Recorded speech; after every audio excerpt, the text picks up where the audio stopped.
direct cause of what the world woke up to this morning, and the details reveal something deeply troubling about how decisions of this magnitude are being made in Washington. After the Sovereignty Coalition announcements came out of Ottawa, after the Bank of England made the extraordinary decision to open its vault to Canadian assets, after the defense procurement pivot that sent shockwaves through Pentagon corridors, the White House went into a mode that sources inside the building describe as controlled panic. This wasn't the kind of crisis you see on television with press conferences and official statements. This was the other kind, the kind where the chief of staff cancels every external meeting without explanation, the kind where the switchboard goes dark and nobody can reach anyone who matters.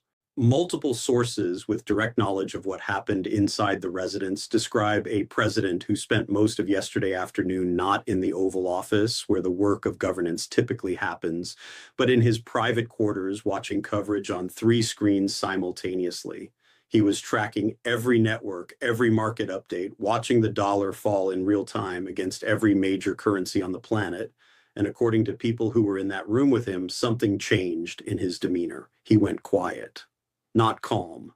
There's an important distinction here that the people who work closely with him understand instinctively.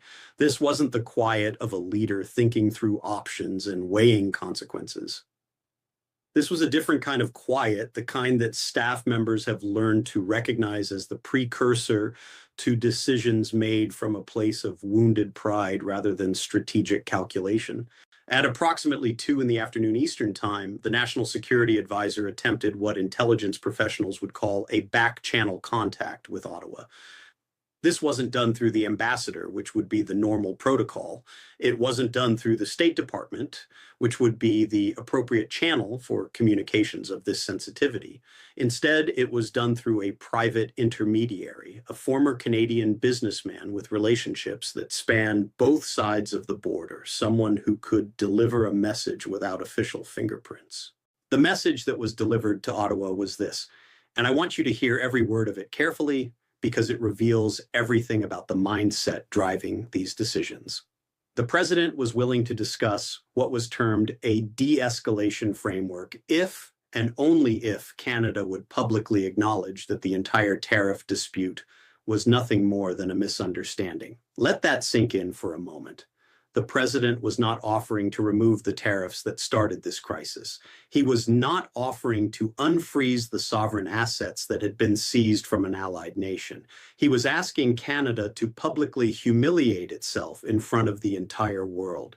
He was asking the Canadian government to stand at a podium in front of cameras and characterize the freezing of sovereign assets, the invocation of emergency war powers against a G7 partner, the economic strangulation of a democratic ally, as nothing more than a little mix-up between friends and oops, a misunderstanding that simply got out of hand. That was the offer. That was what de-escalation looked like from the White House perspective yesterday afternoon. The response from Ottawa came back in 11 minutes. 11 minutes. I want you to understand what that means in the context of international diplomacy, because timing is itself a form of communication between governments. Normally, a communication of this magnitude carrying these implications would go through multiple layers of review. It would be discussed with advisors. The precise language would be debated and refined. The response might take hours or even days as the receiving government weighs its options and considers the ramifications of every word. 11 minutes is not a response time. 11 minutes is a statement. 11 minutes is a message delivered without words about exactly how seriously Canada took the offer being presented. The response itself was a single sentence, and that sentence is now going to live in the history books of both nations. It read simply, Canada does not negotiate under coercion. We will see the president at the appropriate international forum. That was it. No room for interpretation, no diplomatic ambiguity that could be spun by either side. Just a clear, unequivocal statement that the government of Canada was not going to participate in its own humiliation for the sake of easing tensions. That single sentence ended whatever remained of diplomatic engagement between the two nations. And that single sentence is the direct reason that a Treasury directive was waiting for American bankers when they checked their messages this morning. What happened next inside the White House is something that I believe the American people deserve to understand completely because it speaks to how the most consequential decisions in the world are actually being made. According to three separate sourced reports from individuals inside the building, when the president read that one sentence response from Ottawa, he said exactly 5 words: cut them off from everything. That was it. 5 words spoken by one man in the middle of the afternoon. There was no policy discussion that followed. There was no cabinet meeting convened to review options and consider consequences. There was no consultation with national security advisors about the implications for the broader alliance structure. There was no review of legal authority or international precedent or potential economic blowback for American businesses and American workers. Just 5 words from a man whose ego could not process a single sentence of rejection. And 12 hours later, the entire machinery of American financial warfare had been mobilized against a democracy of 40 million people who have been America's closest partner for longer than anyone alive can remember. The directive was drafted between 6 in the evening and midnight.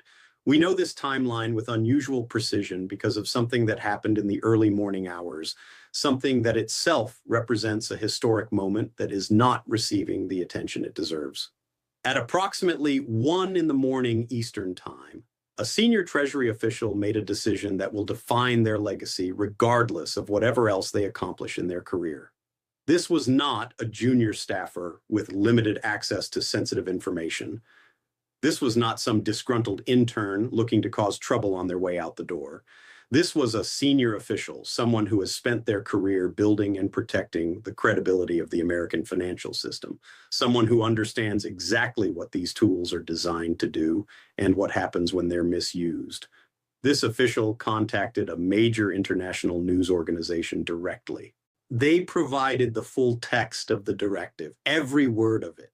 And they provided a personal statement that I think every American needs to hear because it captures something essential about this moment in our history. The statement read, "I have served in the Treasury Department under 4 presidents. I have never seen a directive this reckless. This will cause irreparable damage to the credibility of the U.S. financial system. I am providing this document because the American people deserve to know what is being done in their name."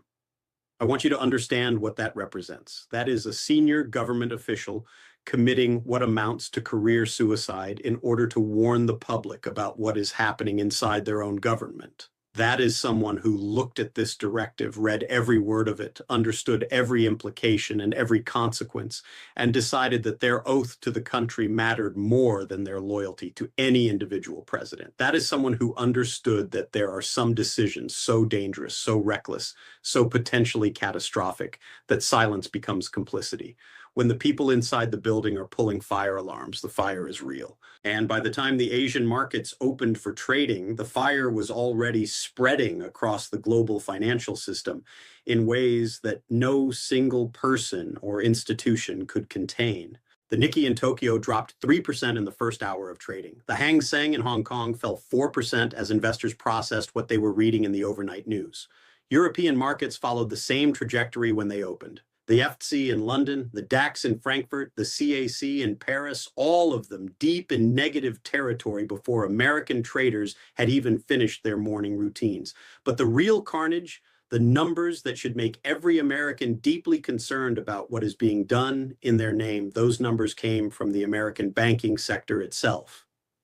JP Morgan shares fell 7% in pre-market trading. Goldman Sachs dropped 8%. Citigroup fell 9%.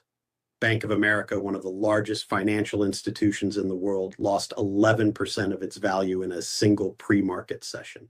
I need to explain why this happened because it reveals something that mainstream coverage keeps missing about who actually pays the price when these weapons are deployed. The correspondent banking system isn't just how Canada accesses the US dollar for international trade. It's how American banks generate enormous amounts of revenue. Every single transaction that flows through this system, and we're talking about trillions of dollars in annual volume,